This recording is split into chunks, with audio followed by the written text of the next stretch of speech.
Tired of your crypto being stuck on Kraken? Let's break it down and get your assets moving from Kraken to Metamask. First, log into your Kraken account and find the Withdraw button. It's usually under the Funding or Wallet section. Click on it. Next, choose the cryptocurrency you want to transfer. Ensure that Metamask supports the same cryptocurrency. This is super important. Select from the dropdown. Now, open your Metamask wallet. Copy your Metamask wallet address. It's usually at the top, right under your account name. Just click it to copy. Back on Kraken, paste the Metamask address into the address field. Double check it.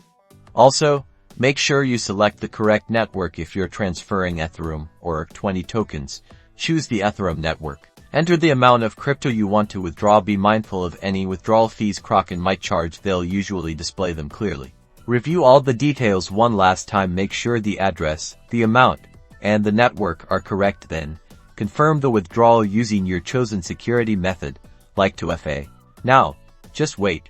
Transaction times vary depending on the network congestion. You can check the status on Kraken and then in your Metamask wallet. Once it's confirmed, you're all done. Enjoy using your crypto in the world of Web3.